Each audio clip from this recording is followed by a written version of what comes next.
Hi hello. ഇന്ന് ഞാൻ വന്നിട്ടുള്ളത് വേറൊന്നുമല്ല, നമ്മുടെ ദിലീപിനെ കുറിച്ച് പറയാനാണ്. നിങ്ങളുടെ അഭിപ്രായം എന്തെന്നും കൂടെ നിങ്ങൾ കമന്റ് ബോക്സിൽ കമന്റ് രേഖപ്പെടുത്തണേ. എന്താണ് നിങ്ങളുടെ അഭിപ്രായം എന്ന് പറയാനാട്ടോ. അതായത് ഇന്നത്തെ കാലത്ത് ഞാൻ മനസ്സിലാക്കിയത്, ഇന്നത്തെ കാലത്ത് കാശുണ്ടെങ്കിൽ എന്ത് തോന്നിയ ദിവസം കാണിക്കാം. ഇത്രയും വർഷം കേസ് പറഞ്ഞിട്ടും ദിലീപ് എട്ടാം പ്രതി ഗൂഢാലോചന എല്ലാം നടത്തി, എല്ലാം പുറത്തു വന്നിട്ടുണ്ട്. ചാറ്റ് ആൾക്കാർ പറയുന്നതും ഒക്കെ പുറത്തു വന്നു. എല്ലാം എവിഡൻസും ദിലീപിനെതിരാണ്. പോലീസ് അന്വേഷിച്ച് കണ്ടുപിടിച്ചു, എല്ലാം ചെയ്തു. എന്നിട്ടും ദിലീപ് പുറത്തു. അപ്പൊ എനിക്കുള്ള സംശയം എന്താണെന്ന് വെച്ചാൽ, ഇന്നത്തെ കാലത്ത് കാശുണ്ടെങ്കിൽ എന്തും ചെയ്യാം, എന്തും നേടാം. ഭാഗ്യലക്ഷ്മിയുടെ പേര് മറന്നു, അതാണ് ആലോചിക്കുന്നത്. ഭാഗ്യലക്ഷ്മിയുടെ ഒരു വീഡിയോ ഞാൻ ഇവിടെ പ്ലേ ചെയ്യുന്നുണ്ട്, അത് കാണും. അതെ, അയാൾ അവസാനം വരെ ഫൈറ്റ് ചെയ്തു. നിൽക്കുന്നു എന്നതാണ് ഞങ്ങളുടെയൊക്കെ ഏറ്റവും വലിയ ശക്തിയും ഞങ്ങളുടെ ഏറ്റവും വലിയ ആത്മവിശ്വാസവും. ഈ കേസ് ഒരു വഴിത്തിരിവുണ്ടാക്കിയ ഒരു വ്യക്തി നമ്മളുടെ ഇടയിൽ ഇന്നില്ല. പക്ഷേ ആ വ്യക്തിയുടെ ഭാര്യയാണിത്, ബാലേന്ദ്രകുമാറിന്റെ ഭാര്യയാണിത്. അതെ, അയാൾ അവസാനം വരെ ഫൈറ്റ് ചെയ്തു.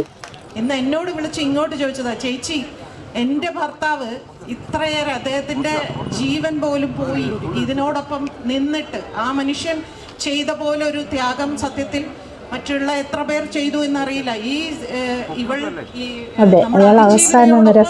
സഞ്ചരിച്ച ഓരോരുത്തരും വാക്കുകൾ കൊണ്ടും പ്രവൃത്തികൾ കൊണ്ടും ഇങ്ങനെ അവർ പോരാടിക്കൊണ്ടിരിക്കുമ്പോഴാണ് തൻ്റെ ജീവൻ പോലും. എന്നോട് ബാലേന്ദ്രകുമാർ അവസാനം പറഞ്ഞൊരു വാക്കുണ്ട്, 41 ദിവസമാണ് ബാലേന്ദ്രകുമാർ കോടതിയിൽ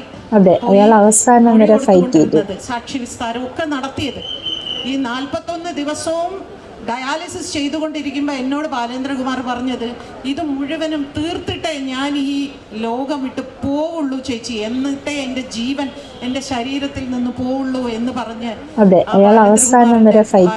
അവർക്കുണ്ടായ നഷ്ടം വളരെ വളരെ വലുതാണ്. കേരളത്തിനപ്പുറത്തുള്ളവരും സ്ത്രീ പുരുഷ വ്യത്യാസമില്ലാതെ അവളോടൊപ്പം നിൽക്കുന്നു എന്നതാണ് ഞങ്ങളുടെയൊക്കെ ഏറ്റവും വലിയ ശക്തിയും ഞങ്ങളുടെ ഏറ്റവും വലിയ ആത്മവിശ്വാസവും. ന്യൂസിൽ ദിലീപിനെ കുറിച്ച് പറയുന്നത്, അത് ഞാനിവിടെ നിങ്ങളെ ഫോണിലൂടെ തന്നെ കാണിച്ചു തരാം. ഓക്കെ, എട്ടാം പ്രതിയായിട്ടുള്ളത് കുറ്റവിമുക്തരായത് എന്നതിന്റെ കൂടുതൽ വിവരങ്ങൾ ഇപ്പോൾ പുറത്തു വന്നുകൊണ്ടേ ഇരിക്കുകയാണ്. കഴിഞ്ഞ 12-ാം തീയതിയായിരുന്നു എറണാകുളം പ്രിൻസിപ്പൽ സെഷൻസ് കോടതി ദിലീപ് ഉൾപ്പെടെ കുറ്റക്കാരനല്ലാത്ത സാഹചര്യം സൃഷ്ടിക്കപ്പെട്ടത് എങ്ങനെ എന്ന് സംബന്ധിച്ച വിധി പ്രവർത്തിച്ചുകൊണ്ടിരിക്കുന്നത്. അതാണ് എല്ലാ തെളിവുകളും ഉണ്ടായിട്ടും ദിലീപിന് അനുകൂലമായിട്ട് ഇത് ഇങ്ങനെ മാറി. അതാണ് എനിക്കും അറിയേണ്ടത്, ഇത് ഇങ്ങനെ മാറി. അപ്പൊ കാശുണ്ടെങ്കിൽ എന്തും മാറ്റാം. ബാക്കി കേട്ടോ എന്ന് കോടതി കണ്ടെത്തുകയും ചെയ്തത്. എന്നാൽ മഞ്ജു വാര്യരും ഒപ്പം സംയുക്ത വർമ്മയും, ഇവരൊക്കെ നമുക്കറിയാം ഈ കേസുമായി ബന്ധപ്പെട്ട പ്രോസിക്യൂഷന്റെ സാക്ഷികളാണ്. സംയുക്ത വർമ്മയുമാണ് തന്റെ വീട്ടിലേക്ക് വരികയും മഞ്ജു വാര്യർ കാവ്യ മാധവൻ അയച്ച മെസ്സേജ്, ദിലീപിന്റെ പഴയ ഫോണിൽ നിന്ന് കാവ്യ മാധവൻ അയച്ച മെസ്സേജ് തന്നെ കാണിക്കുകയും ചെയ്തത്. തുടർന്ന് ആദ്യഘട്ടത്തിലൊക്കെ താന് കാര്യങ്ങൾ തുറന്നു പറയാൻ തയ്യാറായില്ല, അല്പം ഒഴിഞ്ഞു മാറി, അല്ലെങ്കിൽ ഒരു വൈകാരികമായ രീതിയിലൊക്കെ തനിക്ക് കേട്ടപ്പോൾ എല്ലാം അറിയാമാണെങ്കിൽ പോലും ഈ വിഷയത്തിൽ തന്റെ കാര്യം എന്തിനാണ് ബോധ്യപ്പെടുത്തുന്നത് ചിന്തയൊക്കെ ആദ്യഘട്ടത്തിൽ വന്നു. പക്ഷേ തന്റെ പിതാവ്, തന്റെ അച്ഛൻ നിർബന്ധിച്ച പ്രകാരമാണ് ഈ കാര്യങ്ങൾ വളരെ വ്യക്തമായി മഞ്ജുവിനോട് പറഞ്ഞത് എന്ന് പറയുന്നുണ്ട്. ഈ മെസ്സേജ് കൂടി കാണിക്കുകയും മറ്റു ചില കാര്യങ്ങൾ ഇവരുടെ ബന്ധവുമായി സംബന്ധിച്ച മറ്റു ചില കാര്യങ്ങൾ കൂടി പറയുകയും ചെയ്തപ്പോഴേക്കും തനിക്ക് പറയാതിരിക്കാൻ നിർവാഹമില്ലാതായി. അപ്പോൾ കാര്യങ്ങൾ മുഴുവൻ മഞ്ജു വാര്യരോട് തുറന്നു പറയേണ്ടി വന്നു എന്നാണ് നടി പറയുന്നത്. പിന്നീട് 2012 ഒരു യൂറോപ്യൻ ട്രിപ്പ് വന്നു, അത് ഷോ എന്ന പേരിലുള്ള. എന്നിട്ടും അത്രയും ദ്രോഹിച്ചിട്ടും പുല്ലുപോലെ ഇറങ്ങി വന്നു എന്നുള്ളതാണ് കാശിന്റെ പവർ.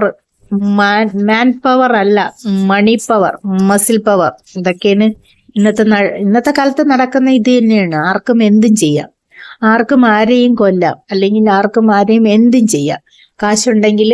അപ്പോൾ ഈ വീഡിയോ ഇത്രയേ ഉള്ളൂ. ഈ വീഡിയോ കണ്ട് നിങ്ങൾക്ക് ഇഷ്ടപ്പെട്ട കമന്റ് ചെയ്യുക, ചാനലൊന്ന് സബ് ചെയ്ത് സപ്പോർട്ട് ചെയ്യുക. അപ്പൊ ടാറ്റാ, അടുത്തൊരു വീഡിയോ ആയിട്ട് വരുന്നത് വരെ ബായ്.